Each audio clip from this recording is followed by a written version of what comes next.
Parfait. Salut tout le monde, Mathieu Paradis du TSLH Espoir. Aujourd'hui, je suis en compagnie de l'attaquant du Rocket de Laval, Xavier Simoneau. Xavier, comment ça va aujourd'hui? Ça va super bien, merci. Yes. Yes, Xavier, je commencerai tout de suite par la petite frousse que tu nous as donnée récemment. Comment ça se passe à ce niveau-là? Pour ceux qui écoutent, dans le fond, Xavier a reçu un bon coup de bâton, c'était accidentel, me semble, de mémoire. Puis on a eu la frousse là, sortie en civière et tout. Comment tu as vécu ça de ton bord, Xavier? Puis, premièrement, est-ce que ça va bien depuis l'incident? Ouais, ça va bien. C'est sûr que ça s'est passé vite, là. Je veux dire, tu sais, j'étais en avant du but, puis sur un repli défensif, puis j'ai mangé le bâton à Tézard directement dans l'œil. Mais c'est comme j'ai dit, ça s'est quand même passé vraiment vite, là. Fait que, tu sais, de mémoire, on dirait je savais pas trop qu'est-ce qui se passait. Tu sais, j'avais déjà un ami aussi que c'était arrivé aussi, puis ça a été beaucoup plus grave que moi. Fait que en me dirigeant vers le banc si je voyais plus rien. Puis j'essayais d'ouvrir mon œil, puis il y avait rien qui fonctionnait. Fait que ça allait juste pas vraiment pas bien, mettons. Fait que j'ai eu beaucoup de peur aussi, plus de peur que de mal. Tu sais, tu sais, je me suis cassé le nez, puis tu sais, le bâton s'est rendu sur l'œil, mais tu sais, malgré tout, là, ça a été plus de peur que de mal. Ah, tant mieux, on est content d'entendre ça parce que sur le coup, c'est sûr que les bâtons à l'œil, c'est quand même une partie qui est assez fragile, là. On s'entend que les joueurs de hockey, habituellement, on a besoin de nos yeux là, pour jouer. Ouais. Xavier, j'en reviens vraiment au tout début, en fait. Toi, dans le fond, tu es né à Saint-André-d'Avelin. C'est une petite ville d'à peu près Ouais. 3500 habitants, à peu près. Quand on habite dans une petite ville comme ça, comment t'es venu cette passion-là pour le hockey? Ouais, c'est ça. Tu sais, je viens d'un petit village, comme tu viens de dire, de 3500 habitants. C'est le hockey pour moi. Chez mon père avait jamais vraiment joué au hockey, mais ça a peut-être été un passionné de hockey. Du côté de ma famille, tu sais, mon grand-père, c'est un grand fan de hockey. Il a joué toute sa vie au hockey. Puis ça a commencé avec mon frère qui a commencé à jouer. Puis j'ai suivi les traces un peu. Tu sais, en allant patiner, en allant jouer. J'étais tout le temps. Je me rappelle aussi, mon grand-père. Dans le fond, il était comme le chef pompier du village, puis il allait tout le temps arroser les patinoires extérieures, fait que j'étais tout le temps le premier là dessus, parce qu'à chaque fois qu'il me disait que la patinoire était prête, j'y allais. Fait que ça a pas mal parti de comme ça, là, c'est avec ma famille puis mes frères, puis juste aller jouer sur la patinoire extérieure, puis j'ai commencé Mike, puis Novice, puis après ça, mon cheminement a commencé. C'est peut-être moins dans ta génération, mais j'imagine que si cette passion-là vient de tes parents, puis tu sais, plus loin dans ta famille, j'imagine que des gars comme Guy Lafleur et Stéphane Richer, qui sont natifs de ton patelin, ça a peut-être été une inspiration. Ouais, tu sais, c'est ben, tu sais, Stéphane Richer, tu viens de le mentionner, puis tu sais, j'ai joué toute ma jeunesse à son aréna aussi à Saint-André. Tu sais, Guy Lafleur, tu sais, qui venait de Tursault, c'est vraiment projet chez moi aussi. Fait que c'est sûr que ça a été des modèles. Puis quand tu étais jeune à ce niveau-là, tu commençais à jouer au hockey, euh, le Xavier Simoneau qu'on connaît présentement au hockey, le style de jeu un peu rugueux, là, avec beaucoup de hargne dans ton style de jeu, plus jeune à l'école ou quand tu as commencé au hockey, c'était-tu quelque chose qui était vraiment flagrant dans toi ou tu étais plus une personne qui a développé ça plus tard? Non, ça a tout le temps été dans mon ADN aussi. Puis, tu sais, le fait de me faire dire aussi que, tu sais, j'étais pas le plus gros, j'étais pas le plus grand non plus. C'est une source de motivation aussi. Mais, tu sais, le fait d'être rien comme ça, de tout le temps vouloir être premier sur la rondelle puis travailler fort, je pense que ça s'est développé, oui, au cours des années, mais je pense que ça a toujours été ma façon de jouer, là. Ça a-tu été quelque chose que tu as dû mettre l'accent un peu plus à l'approche du hockey professionnel ou ça a été vraiment à travers le temps de ton enfance jusqu'à en venir à la GMQ? Tu sais, durant mon enfance, on dirait que j'y pensais comme pas trop. Mais tu sais, plus j'avançais, plus dans le hockey, plus que je comprenais d'autres choses du hockey, on va dire. Tu sais, j'ai pas la grosseur parfaite, en guillemets, pour jouer, tu sais, pour atteindre la ligne nationale, parce que quand tu es un gars de 5 et 7, tu sais, tout le monde dit, ah, il est trop petit, il est trop petit, il est trop petit. Fait qu'il fallait que je trouve une façon de, personnellement, il fallait que je trouve une façon euh, de performer puis de me faire voir d'une autre manière que juste essayer de faire des points, mettons. Fait que c'est pour moi de travailler fort puis être compétitif comme ça, ben, ça a tout le temps été une facette que j'ai voulu développer.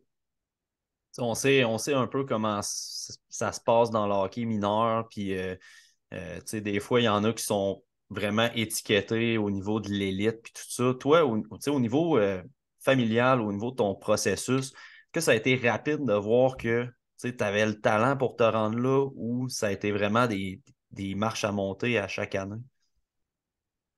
Je pense que ça a tout le temps été des marches à monter aussi.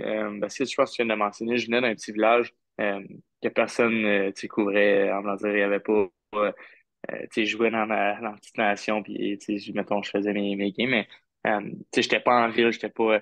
Tu sais, je m'entraînais pas en ville. Tu sais, on dirait que je sais pas comment expliquer, mais tu sais, j'étais le petit gars du village que tu pas une personne connaissait aussi. Puis, tu sais, je pense que ça s'est développé un peu au courant des années après. Mais tu sais, à chaque année, je pense qu'il fallait que je me prouve. Parce que tu sais, après ça, je suis tombé dans le triple lettre. Puis encore une fois, tu sais, j'étais pas le plus gros, j'étais pas le plus rapide non plus. Fait qu'il fallait que je trouve une façon euh, de faire les pronostics aussi. Fait que tu sais, ça a tout le temps été ça d'année en année de me prouver, d'essayer de graduer les échelons. Tu sais, tu le disais, Xavier, tu viens d'un petit patelin, puis tu n'étais pas nécessairement dans les grosses villes, tu sais, où il y avait des programmes de hockey, tu sais, vraiment plus suivis avec le scolaire, puis tout ça. Mais comment ça s'est passé, justement, ton adaptation à la vie dans une petite municipalité? Puis là, soudainement, tu joues, tu sais, ton midget 3A, après ça, tu te retrouves à Drummondville, puis après ça, à Charlottetown. Comment s'est passée cette adaptation-là?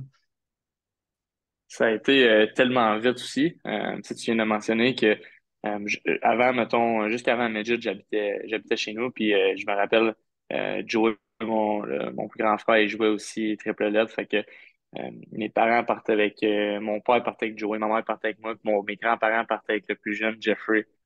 Parce on jouait tout au hockey, mais tu sais, faut que tu comprennes que moi, je venais de Saint-André, puis rendu à double lettre, triple lettre, ben, t'es rendu à Gatineau. Puis tu sais, c'est 45 minutes, 50 minutes à chaque jour Ah, c'est pour ça. aller faire des pratiques. Fait que, tu sais, mes parents, mettons, ils finissaient de travailler, on embarquait dans le ton, on partait. Puis j'arrivais à 8-9 heures le soir, puis j'avais tu sais, l'école le lendemain. Fait que, puis à l'âge de 14 ans, j'ai tombé dans le midget 3. Puis il a fallu que j'aille. C'est une obligation un peu d'aller au sport-études à Nicolas-Gatineau. Euh, mais tu sais, c'était assez cher aussi au début, fait que je savais pas si j'allais jouer là.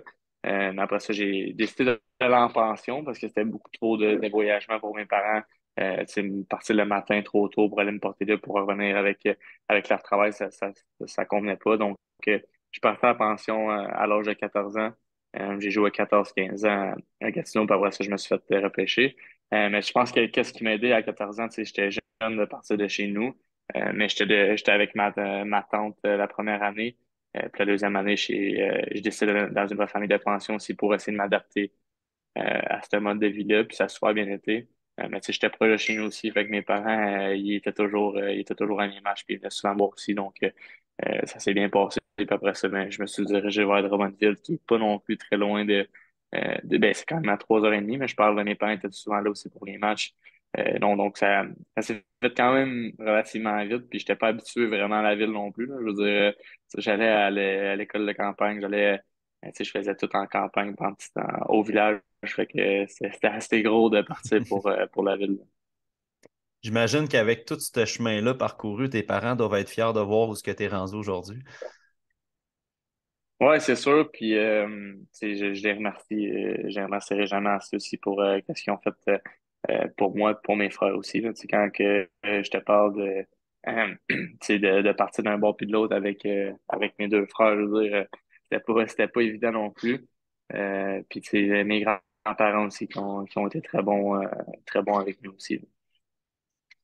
Si on en vient, Xavier, à ta première expérience chez les professionnels, C'est arrivé comment ton arrivée au sein du Rocket? Est-ce que ça a été le même type d'adaptation que tu as eu à avoir dans ton parcours avant ou ça s'est bien passé? Ça s'est quand même bien passé, mais je pense que le niveau de jeu il était beaucoup plus impressionnant que tu sais, quand je suis passé du Midget au junior, ça a été c'était quand même un gros step. Mais quand tu passes du junior au niveau professionnel, je pense que c'est une plus grosse marche aussi. Euh, Puis non, ça m'a pris quand même du temps à m'ajuster, tu sais, de prendre des matchs, d'essayer de comprendre la game qui est beaucoup plus robuste, mais beaucoup plus vite aussi. Donc non, ça a été sûr que ça n'a pas été facile du jour au lendemain, mais plus ça allait, plus je me sentais en contrôle. Puis, dans le fond, juste rappeler à ceux qui vont écouter l'entrevue, là, tu as été repêché en 2021 en sixième ronde. L'année suivante, tu as été échangé à Charlottetown. Ça fait quand même beaucoup de choses à gérer en même temps. Je veux juste revenir à cet événement-là. Quand tu as été échangé à Charlottetown, comment tu as pris la nouvelle? Comment qu'on arrive à gérer justement ces changements-là dans une carrière? C'était la première fois de ma vie que je vivais un échange, donc c'est assez particulier, sauf que je m'en entendais aussi. Tu sais, Philippe Boucher m'en avait parlé, on s'était assis ensemble aussi pour en discuter. Tu sais, c'était ma dernière année de junior aussi. Puis c'est vraiment levé dans ce temps-là. Puis, il était dans un cycle de reconstruction. Donc, euh, pour les deux côtés, je pense que c'était marché conclu en voulant dire que c'était bon pour moi, mais c'était bon pour eux aussi de demander un échange. Fait que c'est sûr que c'est spécial après 4 ans. Tu sais, quand tu arrives à 16 ans, tu es quasiment un adolescent. Puis tu pars là, tu as 20 ans. Fait que c'est un gros changement. Puis tu sais, je m'en allais pas à 1 heure de chez nous. Je m'en allais à Charlottetown dans les Maritimes. Fait que c'était assez loin aussi. Euh, mais non, ça s'est bien passé. C'est sûr que sur le coup, quand tu apprends vraiment que c'est fait puis que c'est officiel, c'est un choc un peu. Parce que tu sais, j'étais bien à Drummondville, puis comme j'ai dit, j'ai resté là 4 ans. Mais tu sais, quand ça a été fait une couple de jours, c'était réglé. Puis j'ai vraiment aimé mon expérience à Charlottetown aussi. Le 4 juillet cet été, tu as signé un contrat avec le Rocket. C'est un peu un- un premier accomplissement au niveau hockey professionnel. Comment la nouvelle fut accueillie de ton côté? Puis, tu sais, je pose la question aussi parce qu'on en a discuté, mais au niveau de ta famille, tu sais, qui t'a suivi pendant tout ce temps-là, tu sais, comment la nouvelle est accueillie chez les Simoneaux quand tu signes ton contrat? C'était une très bonne nouvelle, une très bonne journée pour tout le monde ici. C'est juste le fait d'avoir été repêché par les Canadiens. Ça, c'est l'équipe d'enfance de pas mal toute ma famille aussi. Fait que c'était assez spécial. Puis de signer avec le Rocket ma première année, c'est sûr que c'était spécial pour tout le monde. Question, tu sais, si tu es à l'aise de répondre ou s'il y a des clauses ou peu importe, sens-toi bien à l'aise, Xavier, mais est-ce que tu t'attendais à un contrat d'entrée NHL ou c'était comme prévu de te faire passer par Laval sous un contrat AHL, puis après ça, tu sais, on réévaluait la chose? Non, je pense que tout au long, c'était clair entre les deux marchés. Tu sais, ben, je pense avec Hervé Pinard, il avait fait la même chose Ouais, c'est aussi. ça. Fait que c'était le même processus aussi qu'il voulait engendrer avec moi. Euh, Fait que, tu sais, première année de contrat avec le Rocket pour voir qu'est-ce que je suis capable de voir, puis ensuite, essayer de décrocher un contrat d'Aigle nationale, là. Ouais, puis en tout cas, à vie personnelle, ça va quand même assez bien cette année. Fait que on verra la suite, là, mais je te le souhaite bien d'avoir le contrat d'entrée avec l'organisation. Euh, on en vient au Rocket. Dans le fond, la saison commence. Tu sais, dans l'équipe cette année, il y avait des joueurs qui étaient choisis en première ronde, des gars qui ont joué NHL, des gars qui ont joué, qui ont de l'expérience dans la Ligue américaine.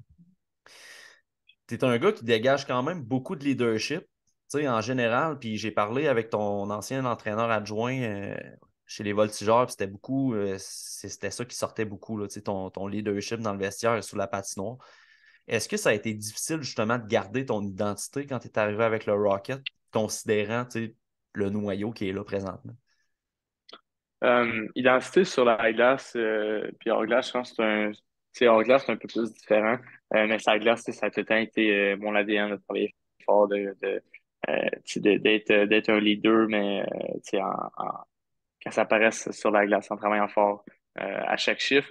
Mais je pense que à l'extérieur de la glace, dans la chambre, tu sais, c'est sûr que je veux dire, t'es une recrue qui s'en vient, tu sais, où j'aime ça faire des jokes, j'aime ça parler.